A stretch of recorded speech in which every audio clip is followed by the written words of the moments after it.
या ठिकाणी येऊन आज अभिवादन केले.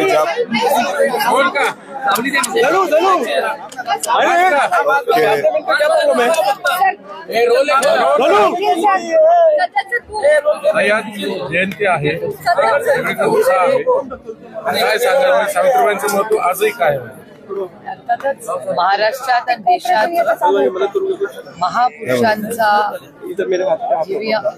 असा एखादा जयंतीचा कार्यक्रम असतो तो उत्साहानेच साजरा झाला पाहिजे. बोर्ड बघा, हे जे महात्मा फुले वाडा आणि स्मारक आहे, 1993 मध्ये जेव्हा काँग्रेस पक्षाचं राज्य होतं, आदरणीय पवार साहेब महाराष्ट्राचे मुख्यमंत्री होते, तेव्हा या स्मारकाचा हे काम तुम्ही सगळे बघताय. त्याच्यात माननीय भुजबळ साहेबांचंही मोठं योगदान होतं आणि त्या काळात सगळ्याच पक्षाच्या लोकांना एकत्र घेऊन आदरणीय पवारसाहेब मुख्यमंत्री असताना राजकीय मतभेद सगळे बाजूला ठेवून छत्रपतींचा आणि शाहू फुले आंबेडकरांची स्मारकं त्या काळात अनेक सगळ्या या मोठ्या नेत्यांनी एकत्र मिळून, कारण समाजाला दिशा जी राजकारण तर होत राहिलो, पण त्याचबरोबर हे सामाजिक परिवर्तन, हे जे महाराष्ट्राची क्रांती घडली त्याची नोंद पुढच्या पिढीपर्यंत दिली पाहिजे, हे संस्कार पुढच्या पिढीपर्यंत पोहोचले पाहिजेत.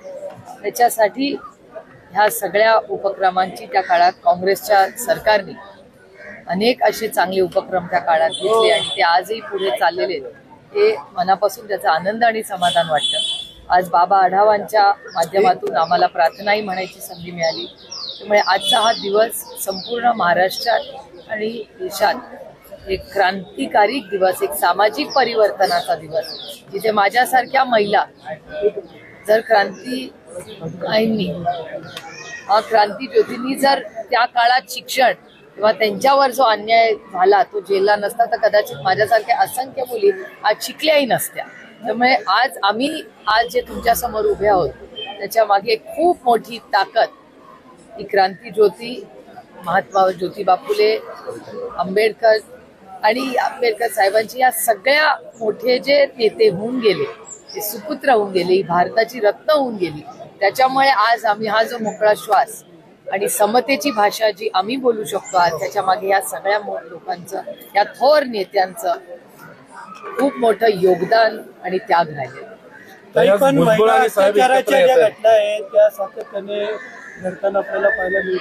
पहिल्या दिवशीच राज्यामध्ये 11 मर्डरच्या घटना आहेत. मी आजच माननीय मुख्यमंत्र्यांना महाराष्ट्राच्या लॉ अँड ऑर्डरवर एक ट्विटही केलेलं आहे आणि मी पत्रही त्यांना लिहिणार आहे.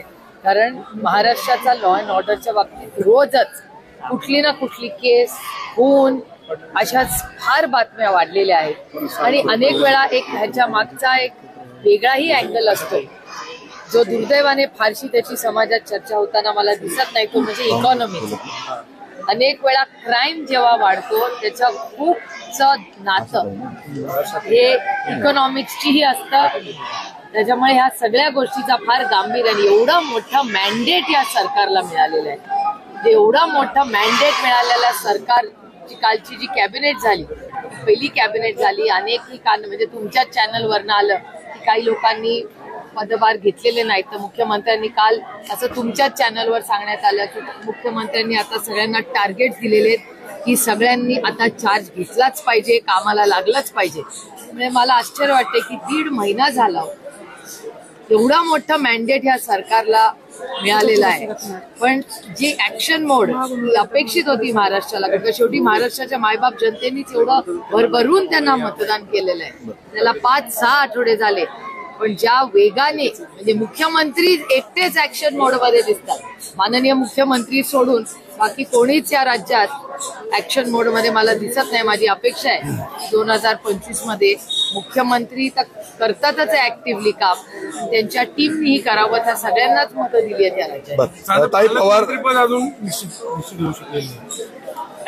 आता हा प्रश्न तुम्हाला माननीय मुख्यमंत्री येणार आहेत त्यांना विचारायला लागेल, कारण त्यांच्या सरकारचा अंतर्गत प्रश्न आहे. पवार कुटुंबीय बीडला आता अजितदादांना पालकमंत्री दिलं जाणार असे एक चर्चा होती, तिथले एकूण सगळे वाद बघतात. मला कसं माहिती असेल, मी विरोधी पक्षात आहे. काही पवार कुटुंबियामध्ये ज्या पद्धतीने दुरावा झालाय काय दिसतोय.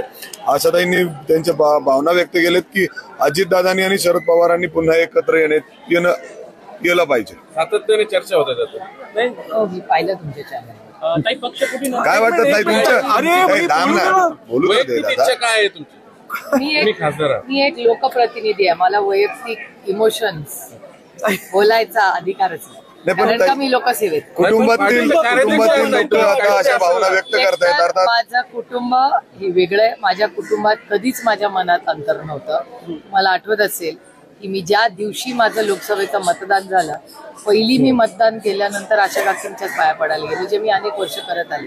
त्याच्यामुळे मी माझं प्रोफेशनल आयुष्य आणि माझं वैयक्तिक आयुष्य त्याच्यात कधीच घालत. पण आशाताई इच्छा भावना व्यक्त केल्या, त्याच्या भावना व्यक्त करायचं एका सशक्त लोकशाहीमध्ये प्रत्येकाला अधिकार आहे. महापालिकेमध्ये अनेक अधिकारी जे आहेत ते पद रिक्त आहेत. 4 अतिरिक्त आयुक्त जे आहेत ते रिक्त पद आहेत. त्यामुळे नागरिकांची कामं होत नाही. रिक्त पद ही अनेक ठिकाणी आहेत. म्हणजे मग पोलीसमध्येही आहेत, म्युन्सिपालिटीमध्ये पण आहेत. त्यामुळे मी आता बघते निवडून आल्यापासून सीएमच सगळ्यात ऍक्टिव्ह दिसत आहेत या सरकारमध्ये. त्यामुळे मी तर ठरवलंय 5 वर्ष सीएमांनाच पत्र लिहायची काय कामं असतील तर, कारण का तुमच्या सगळ्या चॅनल जो आहेत शपथ घेतल्यापासून तेच मला ऍक्टिव्ह दिसत आहेत सगळीकडे. त्यामुळे त्यांच्याकडेही क्राईमचाही फॉलोअप मी करणार आहे, रिक्त पदांचाही मी करणार आहे. आणि लवकरात लवकर महानगरपालिका, नगरपालिका, जिल्हा परिषद ही सगळी इलेक्शन लवकरात लवकर व्हावी, कारण का सर्वसामान्य मायबाप जनतेला याचा प्रचंड त्रास होतोय. नगरसेवक नाही आहेत कुठेही. त्यामुळे हा निर्णय लवकरात लवकर सरकारने घ्यावा, याचा पाठपुरावा मीही स्वतः. तुम्ही असं म्हणतो, पण दुसरीकडे सामन्यातनं जे मवाळ्याचे घटक आहेत तिथनं फडणवीसांचं कौतुक होतं की खूप चांगला कारभार करतात. मी पण तेच केलं ना. मी काय म्हणाले, पण पहिले फक्त मुख्यमंत्रीच ऍक्टिव्ह दिसत आहेत. मी पण तेच बोलले, मी काय वेगळा नाही बोलले सामनापेक्षा. एकच माणूस या सरकारमध्ये मला ऍक्टिव्ह आणि मिशन मोड मध्ये दिसतोय, त्या व्यक्तीचं नाव देवेंद्र फडणवीस. कॅबिनेट सोडून तिकडे सध्या गायब आहेत. ते नाही मला माहिती. एवढे अडचणीत असताना या पद्धतीने मुख्यमंत्री. एक एक प्रश्न घ्या तुमचा प्रश्न. धनंजय मुंडेंवरती नेमकं काय मत आहे? कारण त्यांच्याच पक्षातले लोक त्यांना साथ देताना दिसत नाही या सगळ्या याच्यामध्ये. सगळे विरोधात आहेत. मला असं वाटतं आता SIT लावली आणि शेवटी कसं आहे, एका सशक्त लोकशाहीमध्ये मीही तुमच्याच चॅनलवर एक मोठी सभा बघितली. त्याच्यात सगळ्याच पक्षाचे लोक, म्हणजे हे माणुसकी विरुद्ध ही जी काही अतिशय गलिच्छ अस्वस्थ करणारी जी घटना झाली त्याच्या विरोधात मला वाटतं तो बीडचा विषय आता राजकीय राहिलेला नाही. तो माणुसकी वर्सेस क्रूर विकृत मानसिकता असा झालेला आहे.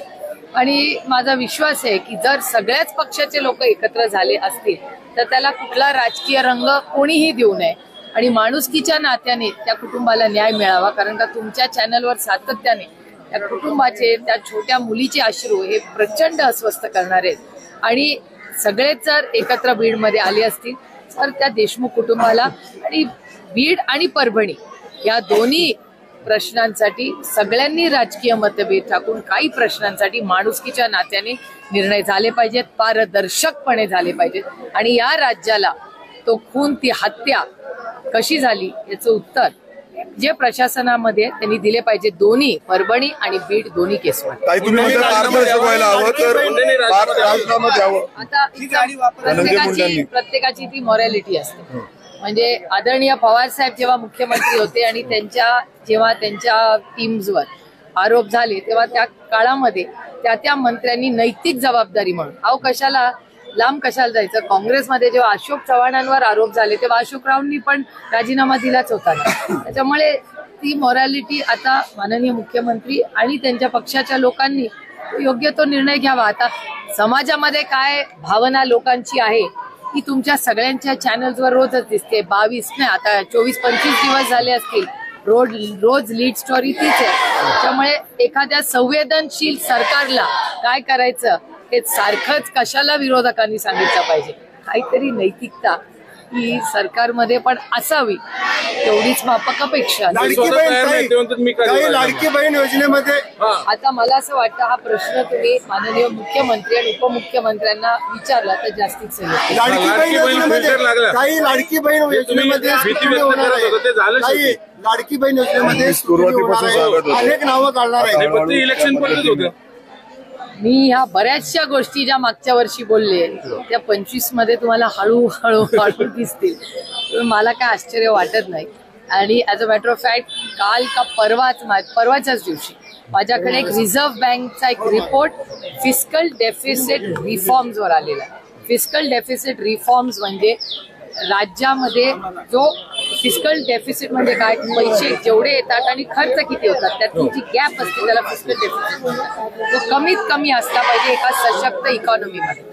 तर प्रत्येक राज्याची फिस्कल डेफिसिट काय असली पाहिजे, त्याचा काय रिफॉर्म्स असले पाहिजेत, काय बदल घडले पाहिजेत, काय शिस्त असली पाहिजे, त्याचा एक रिपोर्ट आरबीआयने काढलेला आहे जो गेल्या 2 दिवसात मी स्वतःच वाचलेला आहे. त्यामुळे फिस्कल डेफिसिट ऑफ महाराष्ट्र त्याच्यावर मी पार्लमेंटमध्ये जेव्हा बजेटचं भाषण करीत त्याच्यात मी बोलणारच आहे. पण हे फक्त महाराष्ट्रासाठी नाही पण देशाच्या हितासाठी फिस्कल डेफिसिट मॅनेजमेंट जो कायदा कैलासवासी अटल बिहारी वाजपेयी साहेबांनी आणला होता. अनेक वेळा मी तुमच्या समोर त्याच्याबद्दल बोलले. ज्याला FRBM ऍक्ट म्हणतात. तो ऍक्ट त्याच्यानंतर सशक्त केला. म्हणजे जरी तो अटलजींचा कायदा असला तरी त्यात तो योग्यच होता देशासाठी. हे आम्ही आधी अभिमानाने मान्य करतो. जरी ते एका वेगळ्या विचारात काम करले अच्छे को अच्छा बोलण्याचे. त्याच्यानंतर त्याचं कौतुक मनमोहन सिंग साहेबांच्या सरकारने केलं आणि तो 10 वर्ष त्यांनी चालवला.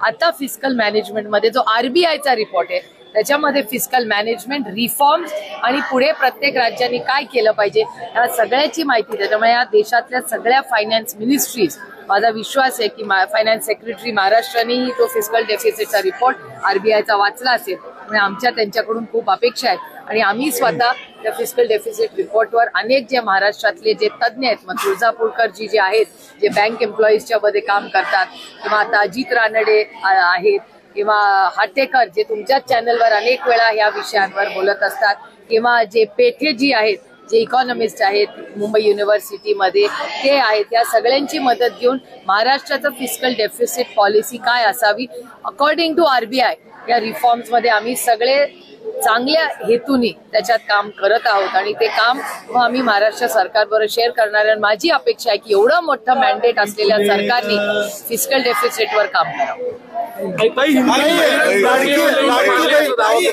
लाडकी बहीण योजनेमध्ये स्क्रुटिनी होणार आहे. अनेक नावं त्यामध्ये घालणार आहेत. स्क्रुटिनी होणार आहे लाडकी बहीण योजनेमध्ये. हे मी आधीही बोललेले त्याच्यामुळे मला काय आश्चर्य वाटत नाही. मी मागच्या वेळेस नाराज असलेले असं नाही हो. भुजबळ साहेबांचे आणि आमचे अनेक दशकांचे कौटुंबिक संबंध आहेत. जरी मध्ये काही राजकीय गोष्टी झाल्या असतील तरी पवार म्हणजे सुप्रिया सुळे शरद पवार फॅमिली आणि भुजबळ साहेबांच्या कुटुंबामध्ये कधीही अंतर आलेलं नाही. त्यांच्या सुना लेकींच्या माझे प्रेमाचे कौटुंबिक संबंध आहेत. त्याच्यात आम्ही राजकारण कधी दिलेलं नाही आणि कधी येणारही. मग भुजबळ साहेब जेव्हा हॉस्पिटलमध्ये असू दे किंवा जेलमध्ये असतील त्या कुटुंबाचं दुःख मी फार जवळून पाहिलेलं आहे. त्याच्यामुळे त्या काळामध्ये मग कोर्ट कचेरी असू दे त्या घरातल्या महिलांनी फार भोगलंय फार भोगलंय. गडचिरोलीच्या दौऱ्यावरून सामनामध्ये मुख्यमंत्री देवेंद्र फडणवीस यांचं कौतुक होताना दिसतंय. कुठेतरी सामन्याचे जे म्हणजे हेडलाईन्स होते ते कुठेतरी बदलताना दिसतंय. आजचे को अच्छा बोलला. तुम्हाला आठवत असेल R.R. पाटील हे R.R. पाटलांचं मागून R.R. आबा हे नेहमी ते पहिले असे होते ज्यांनी गडचिरोलीचं पालक पद त्यांनी त्या काळात घेतलं होतं. तेही उपमुख्यमंत्री होते तेही होम मिनिस्टर होते. मला आनंद आहे की आज देवेंद्रजी R.R. आबांची जी लेगसी आहे त्या पद्धतीनेच त्या विचारानेच काम करतायत. ही माझ्यासाठी एक आनंदाची गोष्ट आहे कारण R.R. आबांची लेगसी ही महाराष्ट्राची खूप मोठी लेगसी.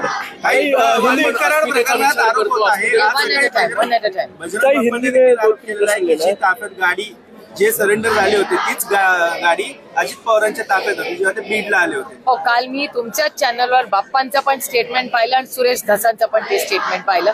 त्याचं क्लॅरिफिकेशन आणि इन्क्वायरी चाललेली आहे. बघूया पुढे काय होतं. काही राज्यात आपण एका बाजूला गौरव आणि अस्मितेची भाषा करतोय पण मुंबईमध्ये एक जण मराठी बोलला म्हणूनच त्याला माफी मागितला लावण्याचा प्रकार जो आहे तो घडला आहे आणि थेट त्याच्यावर विरोधात आंदोलन उभं राहिलं. अशा घटना वारंवार महाराष्ट्रात होत आहेत मुंबईत होत आहेत. म्हणजे मुंबईमध्ये एका मराठी घराने काहीतरी नॉनव्हेज खाल्लं म्हणून कोणीतरी जाणून. ही अस्वस्थता कुठून होते ह्याच्यासाठी एक सामाजिक काम म्हणजे राजकारण होत राहिलो पण काही सामाजिक प्रश्नांमध्ये सत्तेमधल्या लोकांनी पुढाकार घेऊन म्हणजे मी मागच्याही आठवड्यात म्हणली होती की माननीय मुख्यमंत्र्यांनी सगळ्या पक्षाच्या लोकांना एकत्र बोलून एक ऑल पार्टी मीटिंग काही गोष्टींसाठी घेतली पाहिजे. दिल्लीमध्ये अनेक प्रश्न असतात तेव्हा आम्ही ऑल पार्टी मीटिंग घेऊन प्रश्न सोडवतो. तसंही महाराष्ट्राला आता ते करण्याची गरज मला वाटते. हिंदी में